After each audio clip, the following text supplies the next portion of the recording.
Жігіттер, қыздар, видео сабақтың басында сендерге айта кететін маңызды хабарламам бар.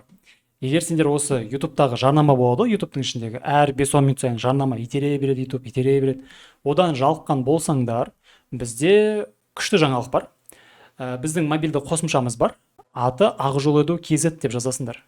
Google Playға немесе App Storeға Ақжол нүкте KZ. Хорошо? App Store'да да бар, Google Play Market'те де бар. Оның іші тура осы видео сабақтар, бірақ рет-ретімен жинақталған да. Видишь, мысалы, ұбт-ның курстары бөлек тұр, вышматтікі бөлек тұр, программалау курстары бөлек тұр деген сияқты. Вот. Ішінде ешқандай да жарнама жоқ, ребят.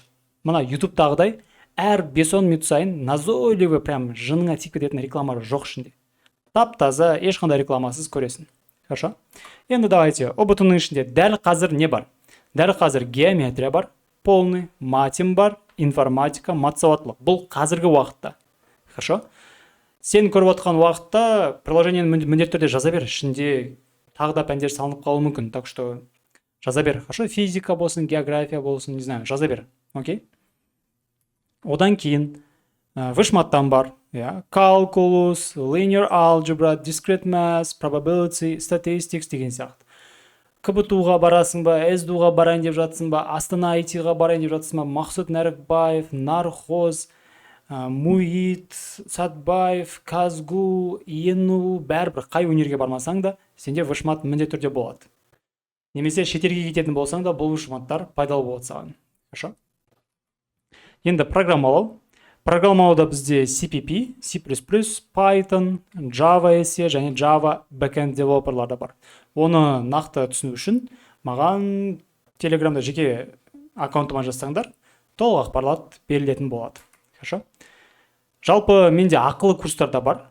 Өйткені бұл тегін курстар, уже теория және атобы ғана. Жалпы экзамендерде, ОБТ тесттерінде, ОБТ-да в основном, экзамендерде басқа да Б тобы, С тобынан келеді. Б тобы, С тобы, үй жұмысы, одан бөлек нұсқа талдаулар, менімен кері байланыс, оның барлығы керек болса, онда ақылы курстарға жазылсаңдар болады. Курс туралы ақпарат сайтта нөмір қалдырсаңдар болады, біріншісі. Немесе мен Телеграм каналымда ақпарат қарасаңдар болады. Немесе жеке Телеграм каналыма жазсаңдар, жеке Телеграм аккаунтыма жазсаңдар болады, бірге бір сөйлесіп. Вот. Немесе WhatsApp'та Ақжол бойынша іздесеңдер болады. Хорошо? Так что мобильді қосымшаны жазу үшін бірінші закрепленный комментарийға кіреміз, ребят. Бірінші закрепленный комментарийға кіреміз, мобильді қосымшаны жазып аламыз и рекламасыз, комфортты дайындалатын боламыз. Хорошо? Олай болса, давайте сабаққа көшейік. Жігіттер, қыздар, барлықтарыңызға сәлем. Бүгін біз сіздермен IT стартапты өтетін боламыз. Олай болса, бастайық. Жалпы негізі осы соңғы жылда IT стартап өте қарқынды дамып жатыр. Сіздер мысалы өздеріңіздің ойларыңызда армандарыңыз болуы мүмкін. Мен мынандай приложение жасасам екен, адамдарға осылай пайдамды тигізсем екен, адамдарға осындай заттарды жасасам екен деген өздеріңіздің армандарыңыз бар, Қазір көбінесе көп армандардың басым көпшілігі осы IT саласына келіп тіреледі. Сіздер мысалы информатиканы да сол үшін таңдадыңыздар, чтобы заман талабына сай бір разработчик болу үшін деген сатшы. Не үшін именно IT саласы дамып жатыр? Өйткені цифровизация полным ходом жүріп жатыр ғой. Финтех компаниялар, одан басқа биотехнологияда болсын, көп жерде IT саласы керек та. Мысалы, банктардың өзі қазір цифровизацияның арқасында көп операцияларды үйден шықпай-ақ отырып жасай берсек болады да. Былайша айтқанда, интроверттардың заманы келді да.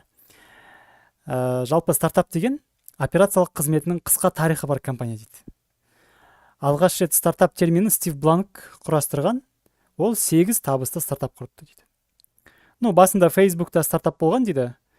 Енді қараңыздар, стартап деген бұрын соңды баламасы болмаған инновацияға негізделген компания. То есть, мысалы, егер мен ресторан ашсам, ол стартап емес. Ресторан ашсам, это бизнес с нуля. Өйткені до этого ресторандар болды, мен соны қайталадым. Ал егер мен мысалы биометриялық төлем жасайтын болсам, значит, до этого биометрия болмады, бұрындар енді кэшпен, ақшамен төлеп жүрді, наличныймен. Ал биометриямен төлеу это что-то новое, что-то жаңа зат, сондықтан оны стартап деп атады кезінде. Пол Грэм дейді, комбинатор венчурлік қорының негізін қалаушылардың бірі, стартапқа ең қысқа және қарапайым тұжырым беріпті. Пол Грэм. Өзі аты да қысқа ғой, Стив Бланкқа қарағанда аты да қысқа, значит, ол қысқа тұжырым берді деп жаттап алсаңыздар болады. Стартап ол өсу депті. Это үздіксіз өсу. Мысалы, бағанағы не дәрігі? Қалай еді құрсын? Ресторан ашатын болсам, онда менің задачам жай ғана адамдарға тамақтандыру деген сияқты. Егер мен финтех компания жасасам, давайте осы айда адамдарға переводтар қосамыз. Давайте осы айда адамдарға магазин қосамыз. Давайте осы айда адамдарға там авиабилеттердің көретін жерді ашамыз деген сияқты. Ай сайын жаңадан бір затты ойлап тауып отырады. Географиялық шектеусіз өсуге қабілетті стартапты дейді, шағын бизнестен ерекшелеуге мүмкіндік береді. Әрине, өйткені сіз мысалы бүкіл Қазақстанға, бүкіл әлемге, бүкіл жер шарына өзіңіздің проектіңізді көрсетсеңіз болады дегендей. Uber, Airbnb, Facebook бұлар енді сәтті стартаптар дамып келеді. Бірнеше жылдың ішінде Toyota, Siemens сияқты ауқымды компаниялардың қаржылық көрсеткіштеріне жетуі мүмкін дейді. Вот. Мында енді Википедия, YouTube, Twitter, Instagram оның бәрі стартап деген, Бірақ енді мына жерде жазып алыңыздар, стартапқа тән сипаттамалар. Бұл келді. Қарқынды өсу, то есть стартап всегда өсіп отыратын орта. Икемділік. Икемділік деген не? Мысалы, Қазақстанда жүрген идеология, Африкада жүрмеуі мүмкін. Африкада чуть басқаша жүруі мүмкін. Америкада олардың құндылықтары басқаша, значит, оларға қарай приспосабливаться етуі керек та.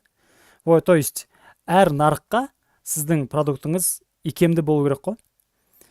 Өсу үшін қаржыландыру дейді. То есть стартапқа инвесторлар керек, сырттан ақша. Мәселе шешудегі инновациялық тәсіл. Бағана айтқанымыздай, стартаптың баламасы болмау керек. До этого біреу жасап қоймау керек та, ондайды. Сіз ол идеяны бірінші болып көрсетуіңіз керек деген сияқты. Қарқынды өсу дейді.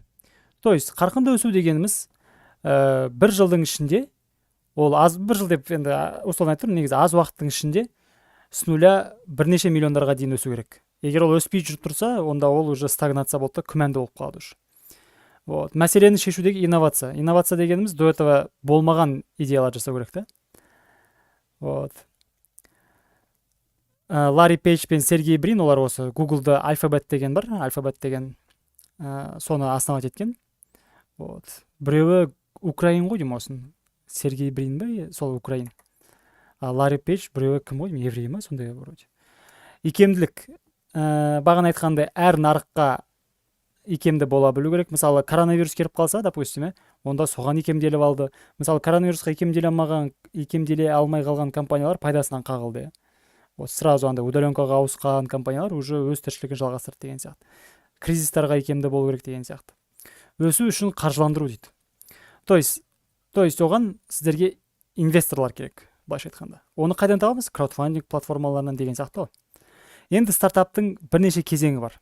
Ең бірінші кезеңі пресид. Ол идея, былайша айтқанда. Давайте мынаны өткізіп, мында Айдос ағайдан алған бір бетім бар. Айдос ағайдан ренжімеңіз, бір бетті оқушылар үшін алдым. Сізден атак мынаның бәрі негізі кітаптікі мынаның бәрі, Арманповадан. Енді қараңыздар, біріншісі пресид. Пресидта идея мен түсінік болу керек. Осыны міндетті түрде жазып сызып алыңыздар, идея мен түсінік. Идея ғана бар сіздерде, мен былай жазсам ғой деп, бірақ сіздерде дамыту жоспары, то есть план болмайды. Сид кезінде уже жоспар құрылады, то есть уже сіз пландайсыз, инвесторларды іздеу басталады уже сидта. Прототип. Стартаптың жұмыс моделі. Жалпы прототип дегеніміз, мысалы сіз айттыңыз еді, мен мынандай бір осындай бір приложение жасағым келеді деп айтсаңыз, сол приложениенің кішігірім негізгі функциялары бар бір приложениені жасап қойыңыз керек. То есть сіздер инвесторға барып өз идеяңызды ғана айтпайсыздар, сіздер уже жұмыс істеп тұрған бір модельді айтасыздар. Хорошо?